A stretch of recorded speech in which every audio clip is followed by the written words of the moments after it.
Afika Zul boleh masuk balik lah. Cuba WhatsApp kat dia dalam grup. Saya tersalah tekan button kat tadi. Okay, sekejap ya.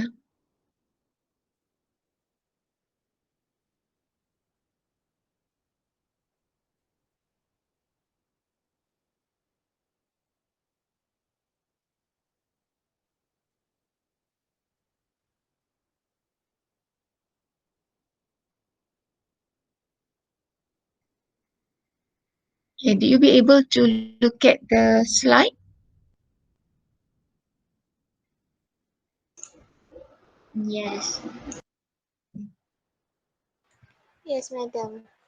Boleh, madam. Hold on ya.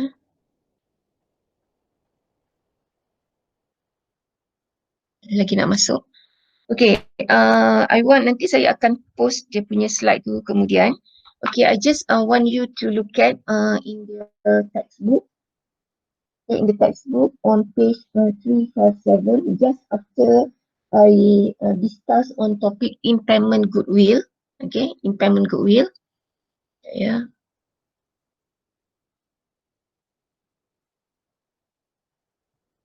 So dalam topik impairment goodwill ni under page tak nampak page ni. Exactly yang ni lah 10.7 ni. Okay, because we already touched on the impairment loss. Okay, for partial goodwill and full goodwill. Okay, so today I shall move into our new topic on a fair value adjustment and recognition of unrecognized asset of the subsidiaries.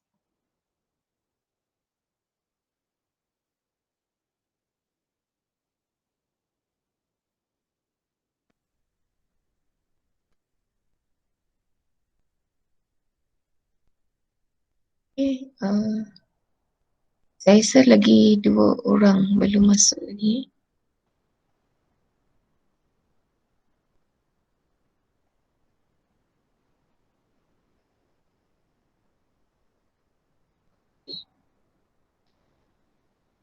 Right, so I will touch this part, okay, but to explain this part I would like to simplify in my slide, okay, because this is very important for you to read, okay, because since you already got a textbook, so I want you to read further, especially on the part of the illustration. Okay, this is on page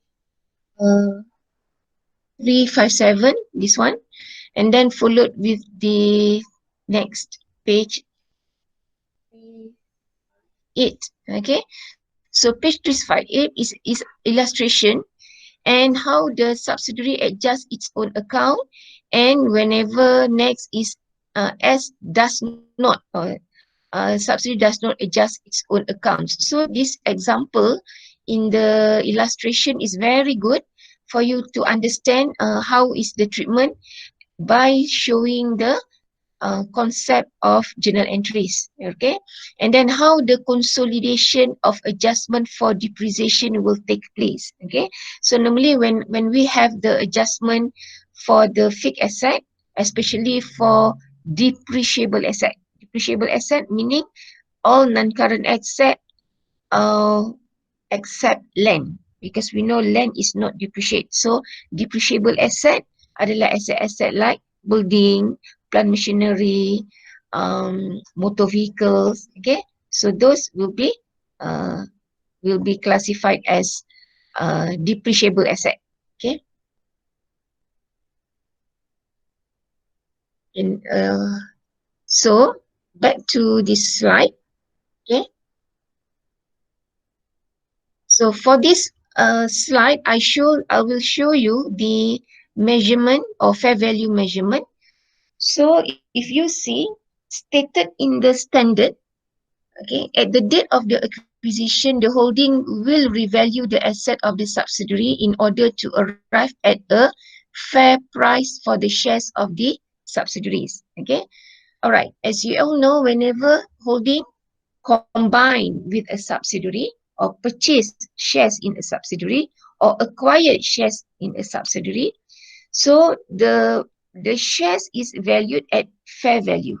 Okay, so at this time subsidiary is also need to value their asset in the business. Okay, so therefore the holding will also we would say here revalue the asset. Okay, so the holding is to recognize all the asset of the subsidiary at fair value regardless of whether the subsidiary has recognized them in its own financial statements. So sama ada subsidiary dah recognize ke ataupun belum recognize, tapi holding must. Okay, sebab tu dalam illustration dekat page yang saya mention tadi, you need to look at what happen if S not recognized and if S already recognized dia punya fair value tadi. So, kan bila sampai satu stage atau date dia kena revalue, so dia kena recognize lah kalau berlaku fair value, berlaku surplus ataupun deficit, especially aset-aset yang saya nyatakan tadi. Okay, so kita ketika ini kita tak cerita pun pasal dia menggunakan revaluation model ke cost model ke tak. The moment business is combined, so company must revalue their asset. Ya. Okay. Okay, aku nak masuk tadi.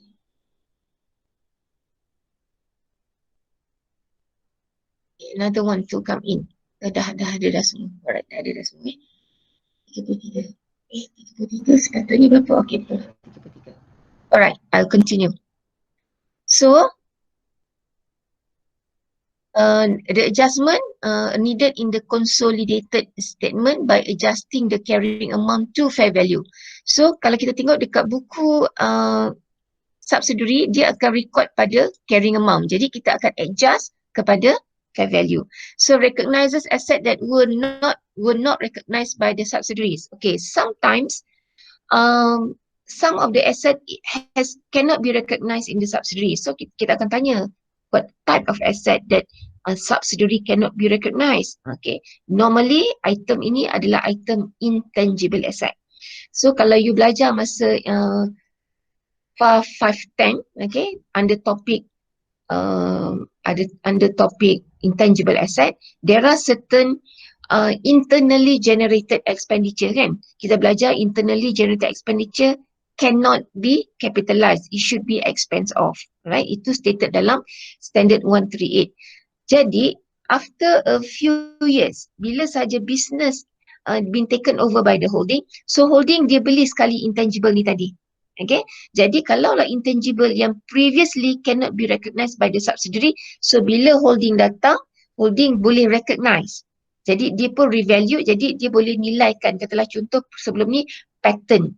Okay, mungkin benda tu patent tu mungkin it's occur during the year ataupun it's occur previous year. Jadi bila dia acquired, patent tu is using by the company, jadi company boleh mana holding beli kita kata straight away, kan? Dia beli patent tu, jadi ada fair value. Jadi fair value kalau dulu tak recognize, now dia recognize. Jadi kita akan assume dia sebagai capitalized asset. Alright, so ini yang dimasukkan recognized asset that were not recognized by the subsidiary. So item asset yang lain saya rasa tak ada, sebab kebanyakan yang paling common ditanya dalam soalan adalah asset intangible. So types of intangible asset could be trademark, could be license, could be not license lah, could be patent, okay, customer list, alright. So those are type of intangible asset that can be recognized. Okay, I'll continue. The subsidiary may adjust the asset account to reflect the fair value. So any revaluation surplus or deficit, that is the difference between fair value and carrying amount, will arise in the fair value differs from the carrying amount. This should be dealt with the same way as other pre-acquisition reserve. So nanti bila kita revalue the asset, like for example land, kan, bila dia revalue daripada carrying amount go to the fair value, tiba-tiba ada surplus. So treatment dia sama macam kita belajar masa FAR 510 dulu, of which kita akan debit land, credit ARR. Treatment dia sama. Okay, cumanya kita akan do the recording during the business combination. Okay, next. Lagi nak masuk. Baik, saya cek nama dululah.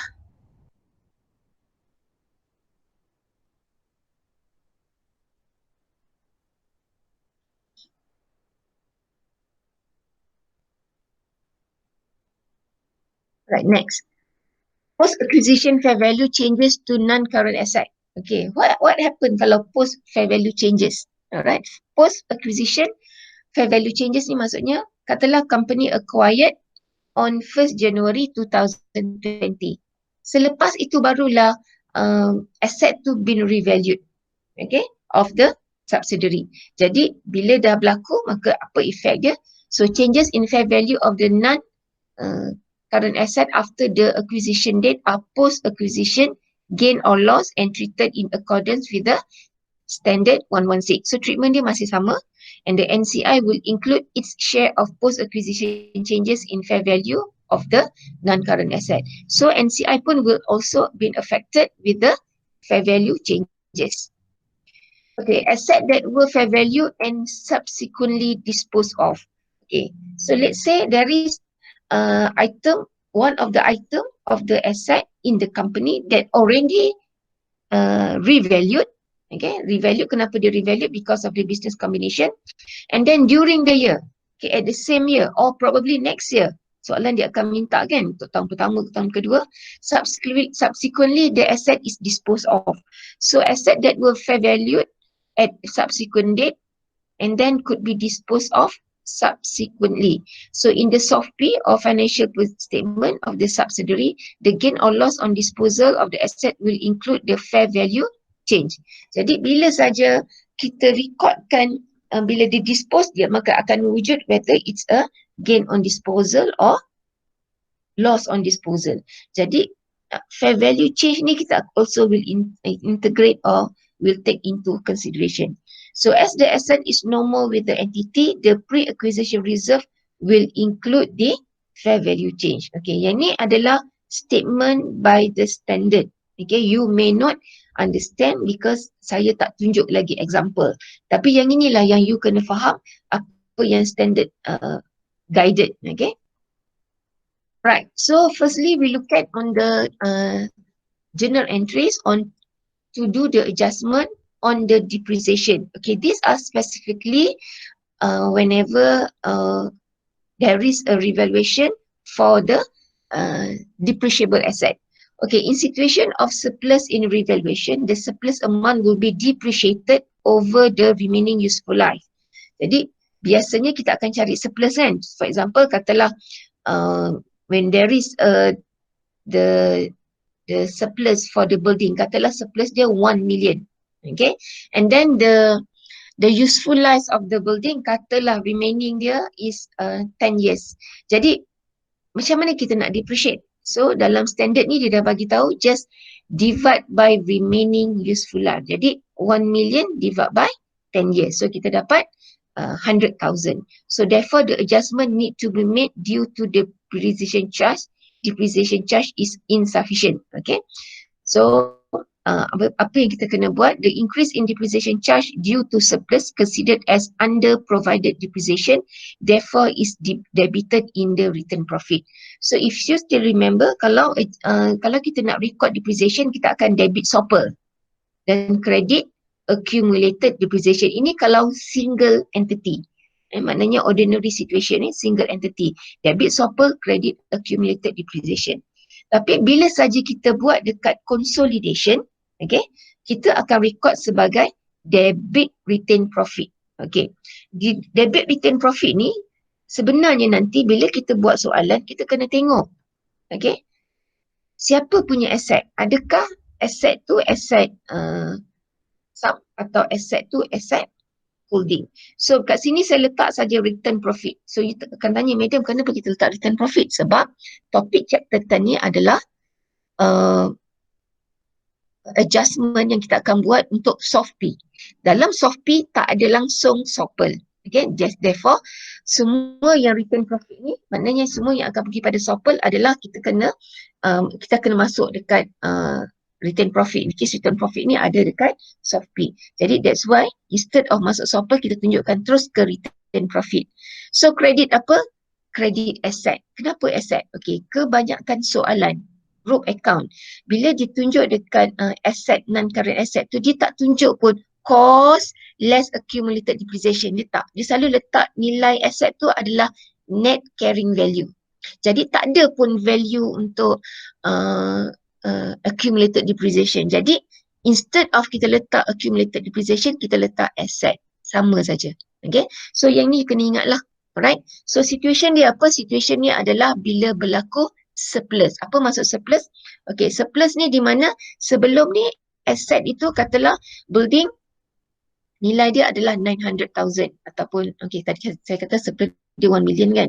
Okay, katalah sebelum ni building nilai dia 9 million, kemudian dia berlaku surplus sebanyak 1 million, dia become 10 million. Jadi sebelum ni kita depreciate building pada nilai 9 million. Jadi tambahan lagi 1 million pun kena depreciate jugalah. Okay.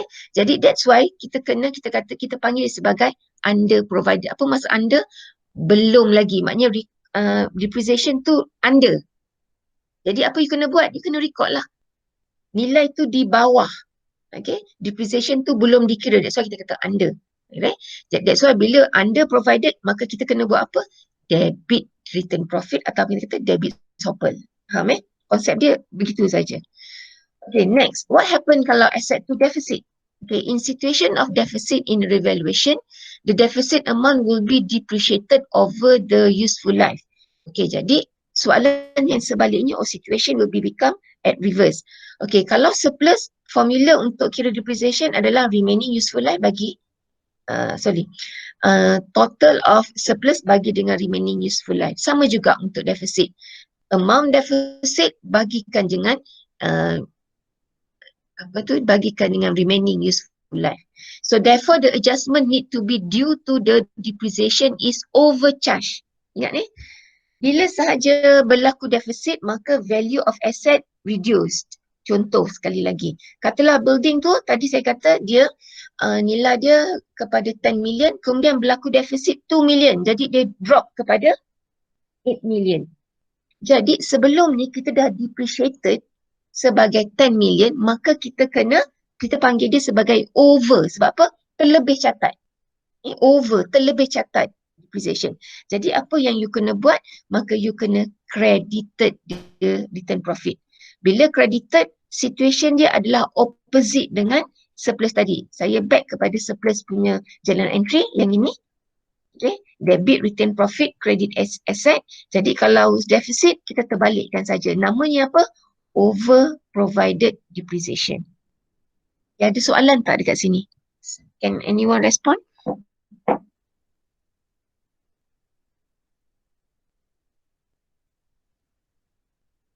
Madam, saya tak faham lah deficit tu, boleh explain balik tak? Deficit, okay. Okay, nak tanya, surplus faham tak? Surplus okay, yang deficit Okay. je. Okay, surplus faham. Kalau surplus kita panggil dia sebagai under provided ni. Kalau surplus, okay, kita panggil dia sebagai under provided. Okay, you kena ingat yang tu. Surplus under provided. Jadi kalau under provided, kita akan debit return profit. Okay, deficit. Deficit sebaliknya. Maksudnya, building nilai dia rendah dekat market kan.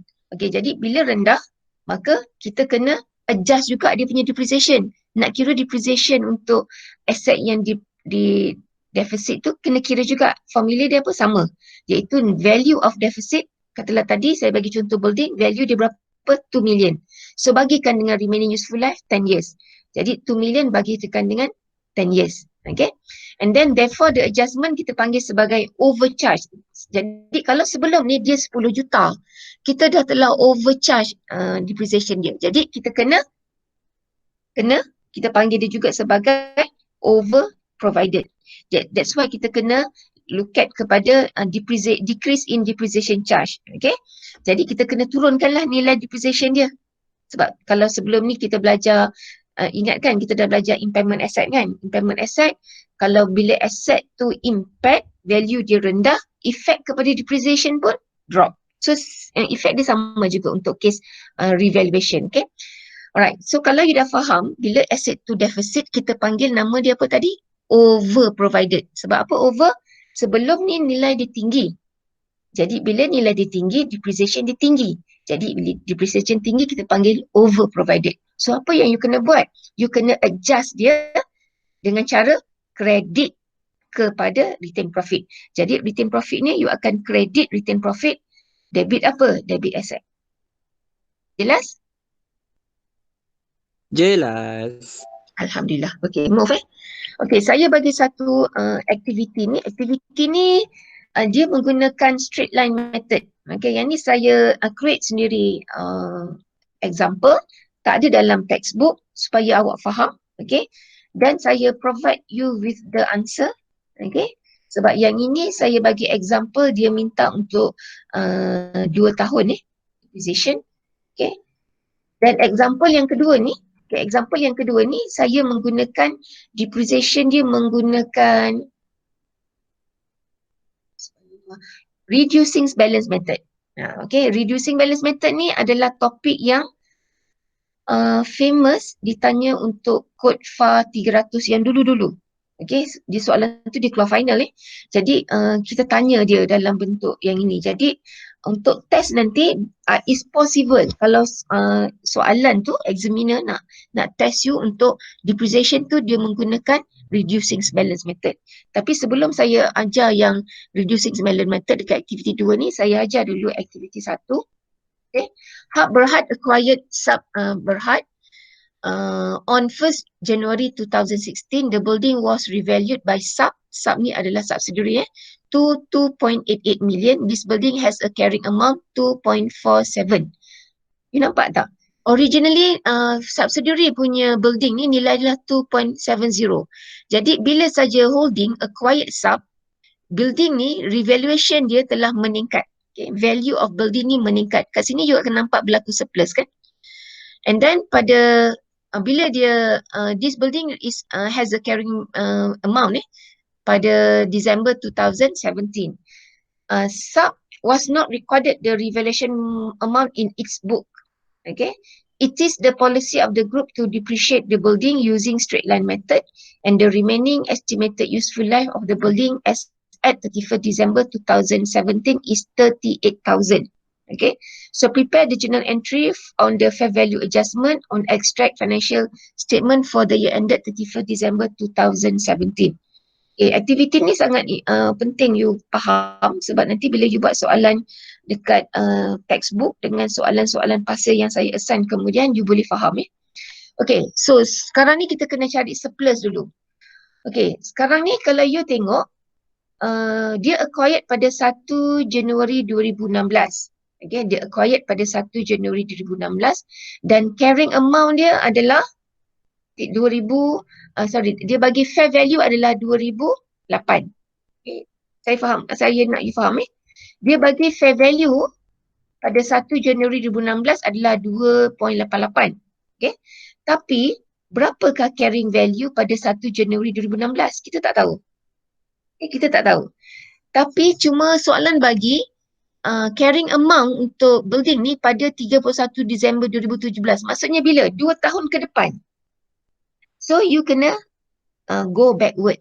Okay, you kena buat ni backward. Soalan ni very popular untuk past year. Okay, so sekarang ni you nampak tak dekat sini saya letak star. Okay, star ni adalah 2006 which is dalam soalan tak ada pun 2006. Okay, jadi saya kena cari 2006 ni saya kena cari, saya letak star. Star ni adalah dalam working dekat bawah ni Okey, sekarang ni saya letak saja star 2006, kemudian saya tunjukkan kat sini carrying amount is 2.6, fair value 2.8, jadi berlaku surplus. Surplus ni saya tunjukkan surplus sebab tidak ada in bracket. Okey, barulah kita kira depreciation. Okey, sebelum tu macam mana nak dapat 2006? Okey, depreciation given, kita first dulu cari depreciation pada tahun 2017. Pada 31 Disember 2017. Ingat depreciation kita kira pada at the end of the year. Jadi macam mana nak dapat, kenapa kita kira 2017? Sebab ini saja figure yang kita ada. Iaitu carrying amount 2470 bagikan dengan remaining useful life 38 tahun. Itu dekat sini. Okay, dia kata on 31st December dia punya remaining useful life 38. Okay. Jadi kita bagikan 38. Jadi depreciation pada tahun 2017 adalah 65. Okay. Bermaksud 2470 ini adalah depreciated ataupun setelah kita depreciated ataupun kita kata ini adalah carrying amount. Jadi berapakah carrying amount pada 1 Januari 2017? Maksudnya kita kena campurlah dengan yang amount kita dah depreciate. Jadi 2470 ni campur dengan 65, maka kita nak cari CA pada 1 Januari 2017. 2535. Faham ke tidak? Boleh dengar respon tak? Faham. Okay, Hmm. alright. Faham. So, kita campurkan saja. Jadi, now kita nak cari pada 1 Januari 2016 kan? Jadi, nak cari tu, since ini adalah straight line method. Straight line method, depreciation dia sama. Tahun pertama sampai tahun yang ke akhir sama je selagi dia tak di-value. Jadi, kita tambahkan lagi 65. Jadi, kat sini kita dah dapat 1 Januari 2017, 2535.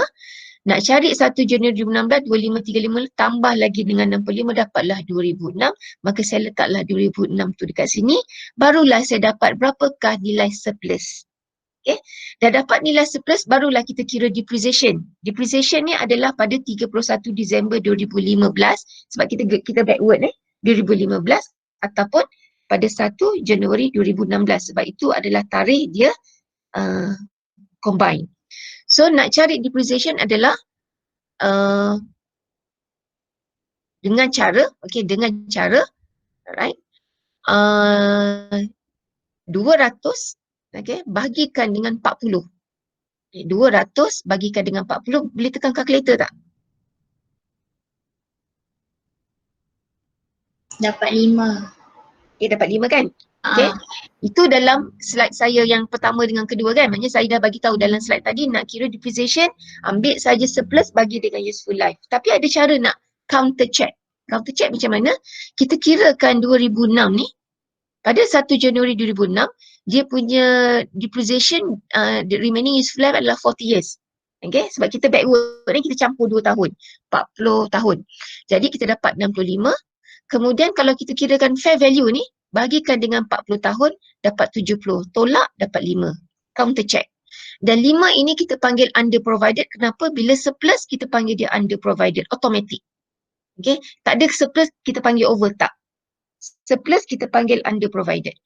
Okay. So, macam mana journal entry? Journal entry dia, bila surplus, kita akan debit, holding, credit, pre-RP, S. Surplus 200. Iaitu 200 ni kita kena generalize. Okey, kenapa saya letak pre-RP? Okey, pre-RP ni berlaku kerana surplus ini berlaku on the date of the acquisition. Jadi return profit ni adalah return profit kita panggil pre-reserve. Ingat tak? Lecture lepas saya sebut sebagai pre-reserve kan? Ataupun pre-acquisition reserve. Jadi kita akan recordkan dekat pre-acquisition reserve. So effect dia dekat mana? Effect dia nanti bila kita nak kira goodwill. Okay. And then saya letak S. Kenapa S? Sebab asset yang kita buat adjustment ni lah asset subsidiary. Okay. Kita tak buat dekat asset holding. Kita buat dekat asset subsidiary. And then how to generalize the depreciation? Tadi saya kata dia under provided. Bila under provided kita akan debit RP. So debit RP of S, credit building. Okay, kenapa saya kali dengan 2? Sebab yang ini adalah 5, ini adalah pada 1 Januari 2016 yang kita nak pada 31 Disember 2017, maka 2 tahun. Okay, 2 tahun kita kena accumulate. So kali dengan 2 dapatlah 10. Ada soalan?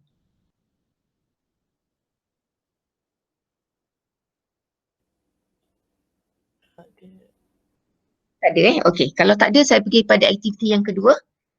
Sorry. Saya nak tunjuk dia punya disclosure dekat SOFP. Okay. Dekat SOFP, pada 31 Disember 2017. Okay. So building ni tadi. Okay. Building ni tadi. Saya letak kat sini 3060 plus 200 less 10. Okay. 3060 ni saya assume saja. Saya letak saja apa-apa figure. Sebab saya nak tunjukkan efek Jangan tanya saya, madam mana datang 3060 ni. Saya letak saja figure dia 3060.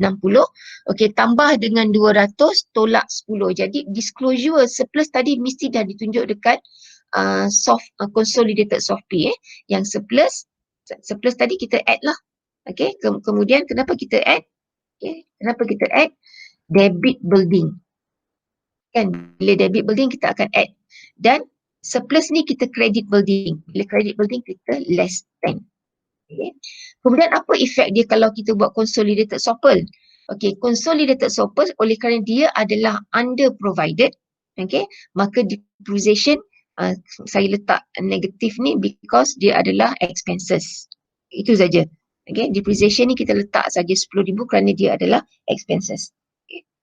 Faham Okay, next I move to the other type of question. Okay. Yang ini adalah pakai straight line, bukan straight line method, reducing balance method. H. Berhad acquired shares and debentures in S on 1st January 2016. Okay, the fair value of the plant was revalued to 690,000. So item yang sekarang ni adalah item plant. Fair value dia lah 690,000. This plant has a carrying value of 480,000 after providing the current year depreciation. Maksudnya carrying amount lah. Kan bila carrying amount mestilah kita dah depreciate. Okay. Current year depreciation pada 31 Disember 2017. Nampak tak? Soalan ni sama macam soalan aktiviti 1 tadi. Dia combine pada 1 Januari 2016 tapi soalan tak bagi berapa carrying value.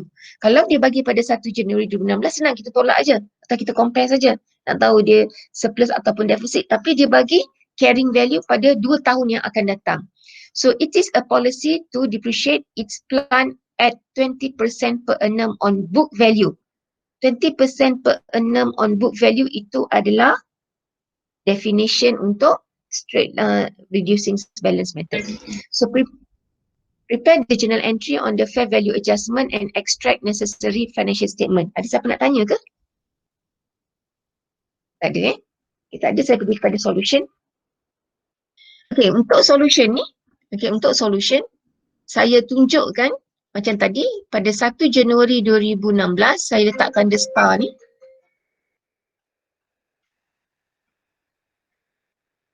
Sekejap.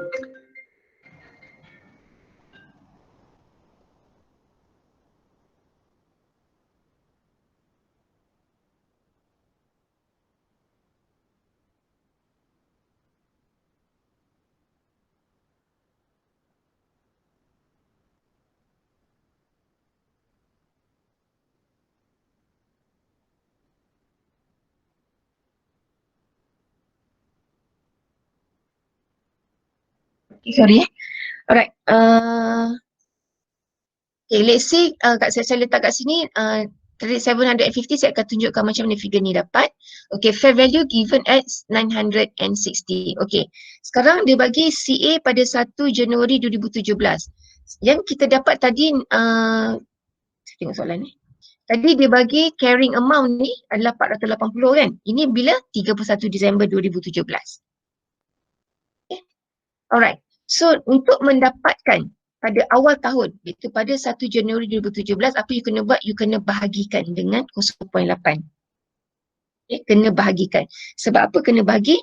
Ini memang formula dia lah. Sebab kalau kita faham, untuk kita dapat, untuk dalam reducing balance method, kita akan tolak dulu dengan depreciation tahun lepas, dapat carrying amount, baru kita bagi dengan remaining useful life kan.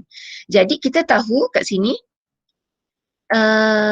depreciation dia at 20% per annum. Okay, 20% per annum. Kalau 20% per annum, 20% per annum, saya letakkan kat sini. Okay, saya tunjukkan kenapa boleh dapat 0.8.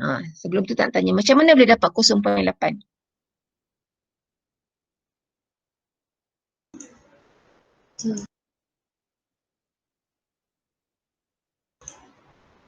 Tak tahu lah madam.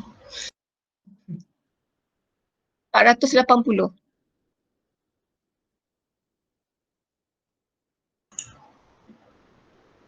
Cuba kira kejap. 20% per annum.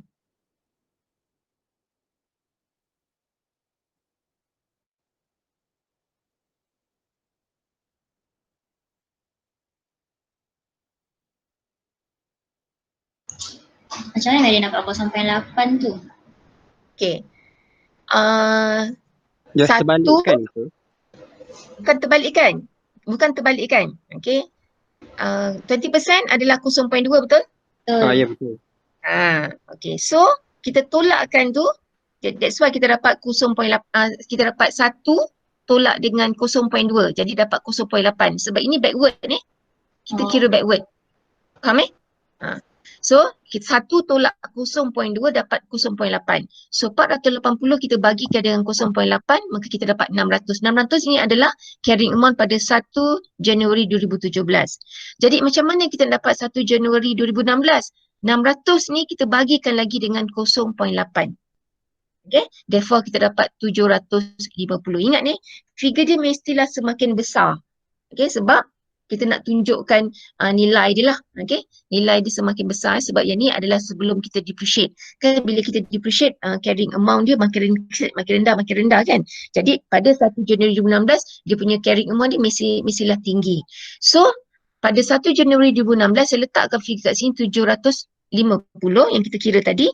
Dan fair value dia adalah 690. So, when you compare, you dapati berlaku perbezaan sebanyak 60. So, 60 ni apa yang you boleh katakan?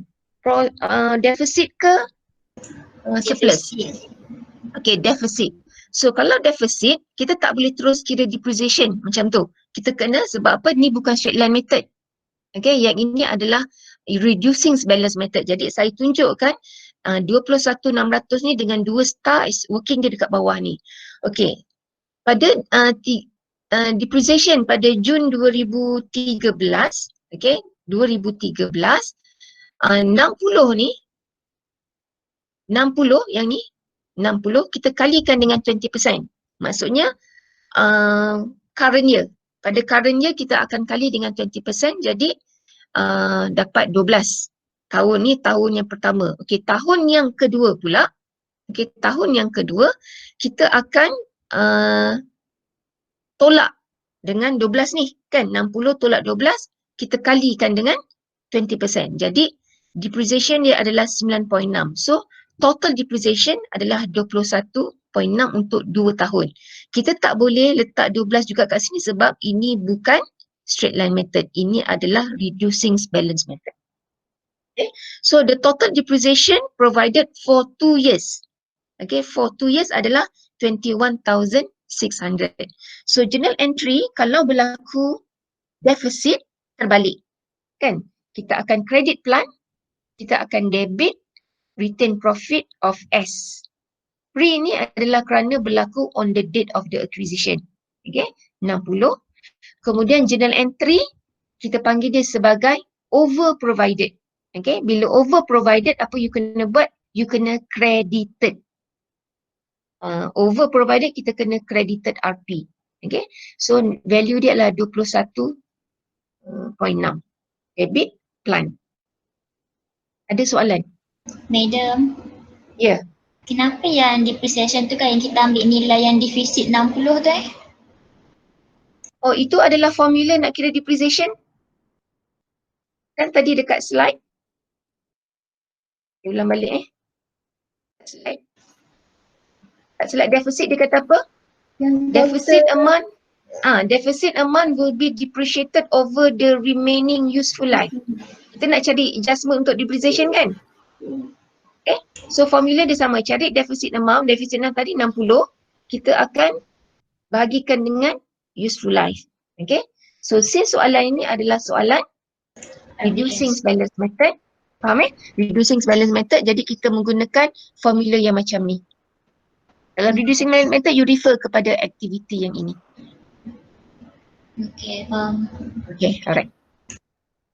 So nanti saya akan share slide yang ini, dan bila setiap kali you jumpa soalan yang berkaitan dengan reducing balance method dekat aktiviti 2 ni, you boleh refer balik. Okay, saya sertakan sekali dengan journal entry. And to show you on how to disclose the adjustment yang tadi tu. Okay, so katalah tadi plan. Okay, yang ni abaikan figure ni, saya letak saja apa-apa figure. Okay, tadi kenapa kita tambah 200? Okay, kita pergi dekat, sepatutnya salah ni, bukan tambah ni.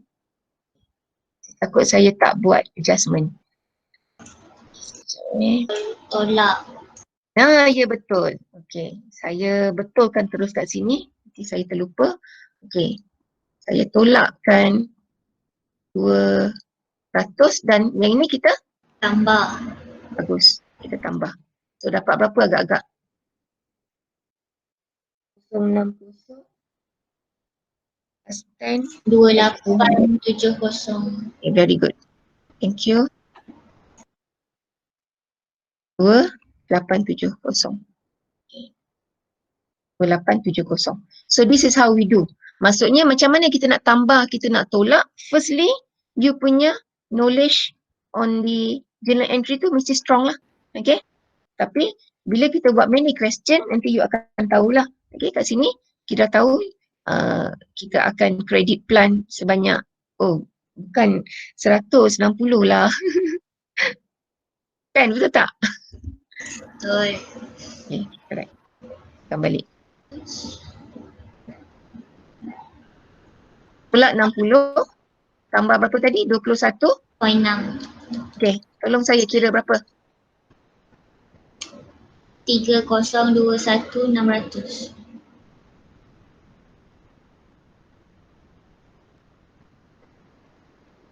3021 600.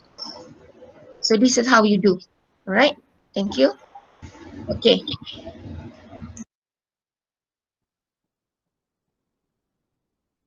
Alright, ada soalan? Okay, yang ni saya stop dulu dekat sini. Example ni, okay. Yang ni kita dah masuk yang topik-topik intercompany balances untuk chapter-chapter yang berikutnya. Okay, so saya stop dekat aktiviti yang kedua. Now, dah pukul berapa? Okay, dah habis waktu lah. Okay, sekarang ni saya nak you look at. Boleh tak kalau saya ambil masa sikit? Ada kelas ke pukul 1? Pukul 2, madam. Pukul 2. Sekejap saya ambil masa dalam 10 minit boleh eh? Boleh. Okay, alright.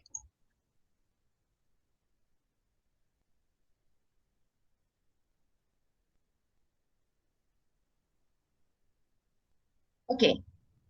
Nanti kalau you buka surat 359, okay, buku surat 359 tu dia ada soalan ni. Kalau saya tunjukkan dekat sini. Example number 9 ni dia ada soalan. Okay. Soalan ni dibagilah additional info A, B. Yang ni dia bagi tahu dia acquired 450,000 out of 500. Okay, and then on the date of acquisition dia berlaku revaluation untuk asset ni semua dia berlaku revaluation, and then policy is to do straight line method. Soalan ni sama dengan example activity saya tadi. Okay, lebih kurang sama je. Alright. And then dia ada satu lagi dia kata on 1st January 9 H recognized an intangible asset brand S and valued it at 40,000. It was determined that the brand has an indefinite useful life. Bila indefinite maka you tak payah nak depreciate ataupun amortize brand ni. Cuma you akan record saja dia sebagai surplus.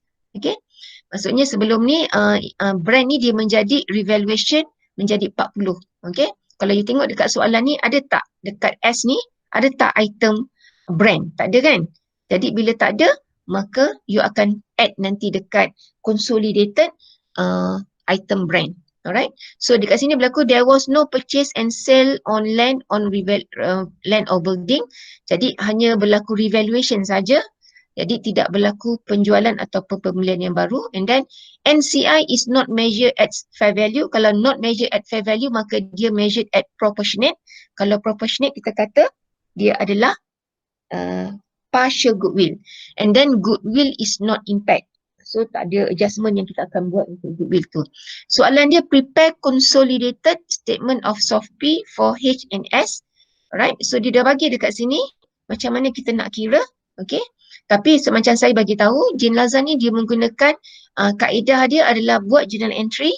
Kemudian yang ni dia buat yang ni kita panggil sebagai worksheet. Okay, column elimination ni kita panggil sebagai worksheet, which is dia tunjukkan apa nak debit, apa nak credit. Okay, tapi kita belajar kita menggunakan schedule. Okay, jadi saya tunjukkan dekat sini work example.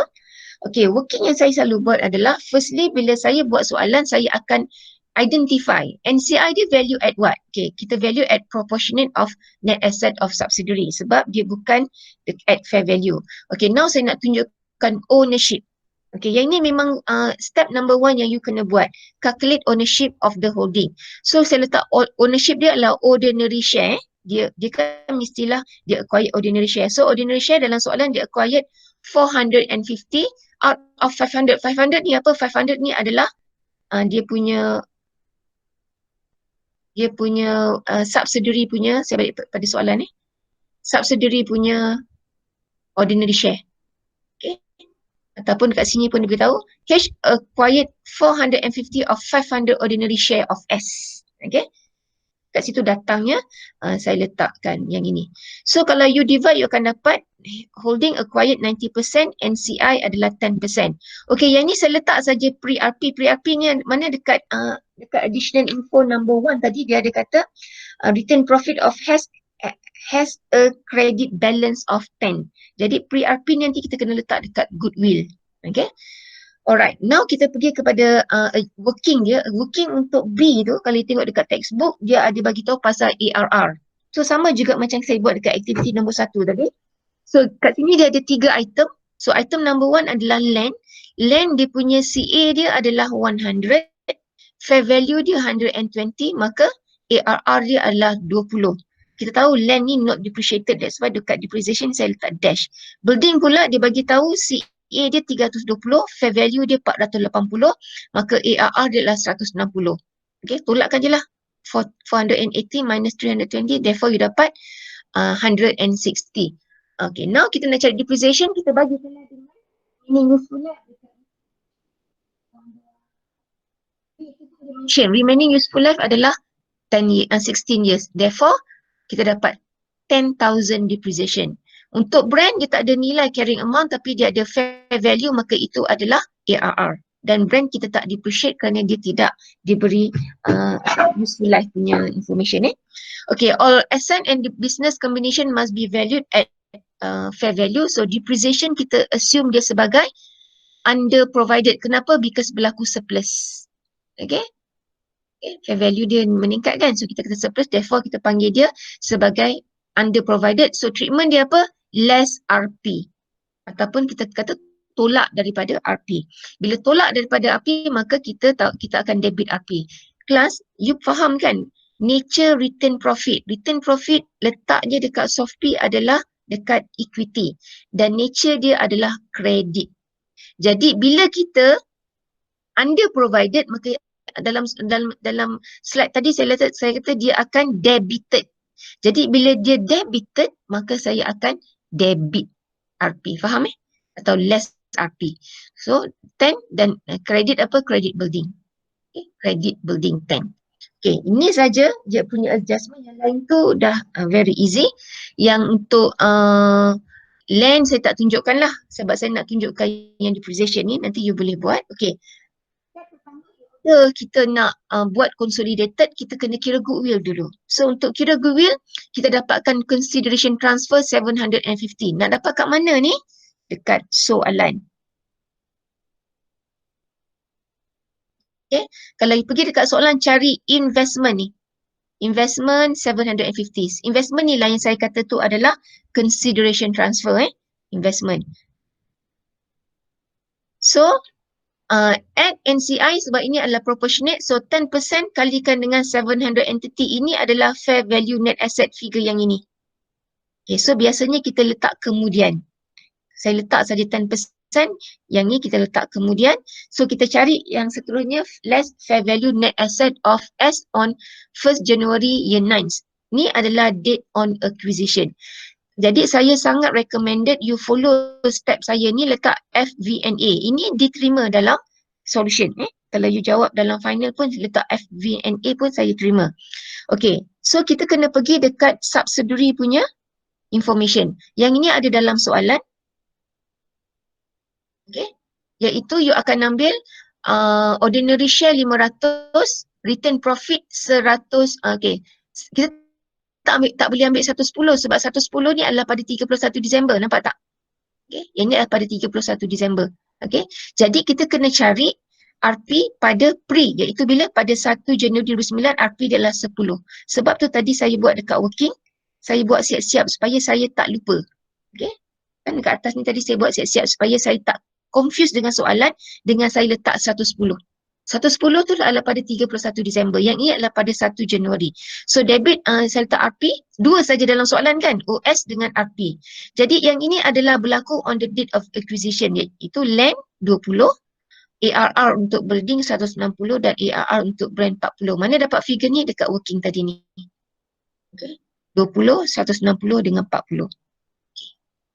Dan whenever you total up, you dapat 730, saya letak dekat sini. So when you total up 750, dan yang ni 10% times 730, you dapat 73, total dapat 823, minus dapat goodwill sebanyak 93. Bila figure ni positif, maka kita panggil dia sebagai goodwill. Kalau negatif, bargain purchase. Okay, now, nak buat apa seterusnya? Kita kena buat schedule. Okay, untuk schedule, kita terus buat return profit. Okay, return profit dia adalah of S. Kita buat return profit of S. Kita tahu S dia punya NCI dia 10%, group RP 90%. Saya tak letak group RP, saya letak je kat sini 10%. Okay, RP balance carried down, ingat tak tadi dekat pada 30 carried down ni 31 Disember sebab preparation statement ni adalah pada 31 Disember. Jadi 110 dapat daripada soalan, tolak dengan pre-RP 10, kemudian kita akan tolak lagi dengan under provided depreciation. So biasanya kita dapatkan dulu 100. Yang ini adalah adjustment. Adjustment under provided. Kita kata tadi kan, kat working tadi saya kata less RP of S. Saya dah bagi tahu kan, under provided maka less RP. Yang ini adalah tujuan saya nak buat schedule. Okay, that's why saya less kat sini lah. Less RP of S. Less RP S. 10. Jadi baki dia post, ni adalah post acquisition RP 90. So 90 ni kita kena apportion between NCI dengan group. So kita tahu NCI 10%, jadi 10% times 90 dapat 9, balance pergi kepada group RP. Okay. Sekejap ya, saya tertinggal satu apa?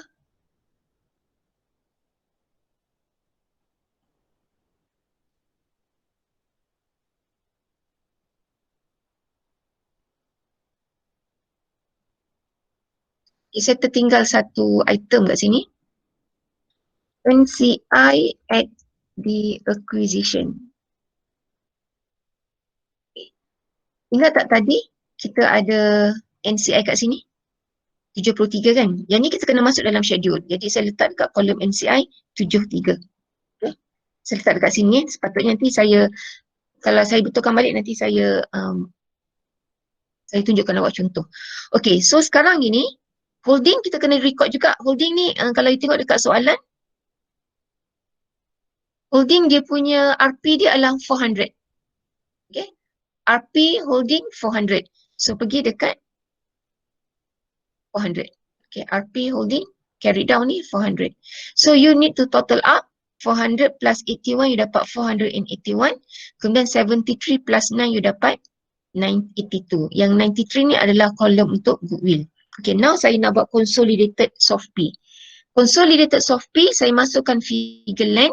Land ini, information ni semuanya ada dekat soalan. Okay, land tambah dengan ARR untuk land.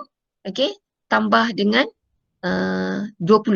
Okay, sorry. Land of the holding, land of the sub dan tambah dengan 20. Okay, saya tunjukkan ni. Land untuk holding 100, land untuk sub 100. Tadi land ada surplus 20. Building pula holding 400, sub 300. Okay. Kemudian dia punya surplus tadi 160 dan depreciation lagi tadi kita kena tolak depreciation dia 10. Jadi dapat 850. Other non-current asset, yang ni refer saja, ingat bila kita buat consolidated untuk soft P kita akan combine. Combine apa? Asset dan liability. Okay, combine asset dan liability. Alright. So 100 tambah 200 and then untuk current asset pun sama, holding dan sub Dan brand tidak ada, you kena create, masukkan akaun baru, brand tambah 40, dan goodwill adalah salah satu kategori dekat asset. Saya letak saja sebagai goodwill on consolidation 93. So whenever you total up, you dapat 1693, 83. Okay, untuk equity part item dia adalah ordinary share, RP dan NCI. Itu saja yang ada kan. Dalam soalan ada ordinary share dengan RP. NCI ni adalah bila business combine maka ada NCI. So ingat ordinary share hanyalah holding only. Saya selalu letak ni. Student dia buat apa? Dia akan campur dengan sub, tak boleh. So holding, kalau you check dekat soalan, okay, holding punya ordinary share adalah 1 million. Yang ni abaikan sebab tadi kita dah consolidate. Jadi kita masukkan dekat, hanya kita ambil holding saja 1 million. RP, kita pergi dekat schedule, kita dapat tadi group RP kan. Kita ambil nilai group RP. Group RP 481, NCI 82. Masukkan kat sini. 481, NCI 82. Dan current liability dalam soalan holding dan sub total dapat 120. Whenever you total up, you akan dapat 1683. Okay. So ini ada, ini ada dekat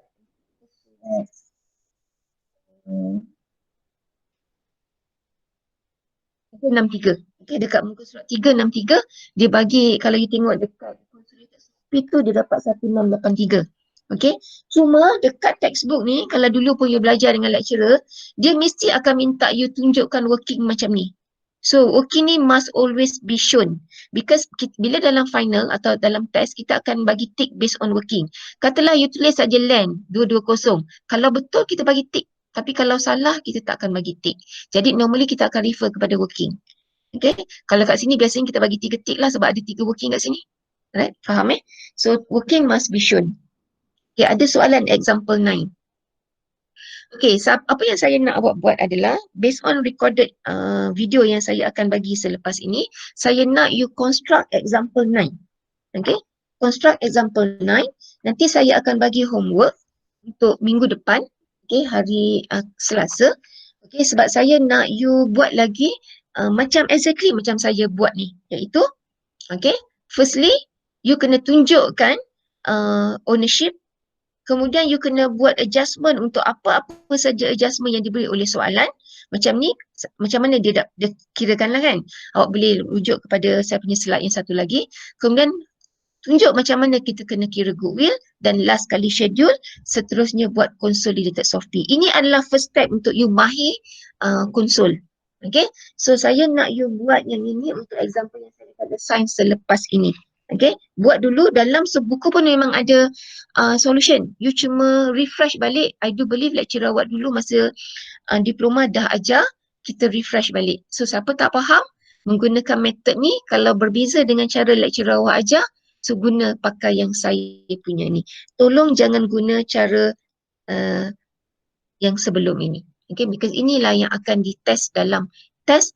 Kaedah inilah juga yang akan digunakan pakai untuk final dan digunakan untuk FAR 610 semester depan. Ya. Okay, ada soalan tak? So, dia saya ambil masa lebih. Kalau tak ada soalan? Madam, Ya. Madam boleh tak pasal assignment kita tu, Madam boleh tak briefing sikit? Dah dapat ke? Dah dapat tak yang saya bagi? Dah dapat dah. Okay. Okay, part mana yang you tak faham dengan instruction tu? Maksudnya nanti present kita hantar slide tu boleh pakai PowerPoint ke Madam nak pakai apa? Tak, PowerPoint aje lah. Pakai Prezi PowerPoint ke? saja.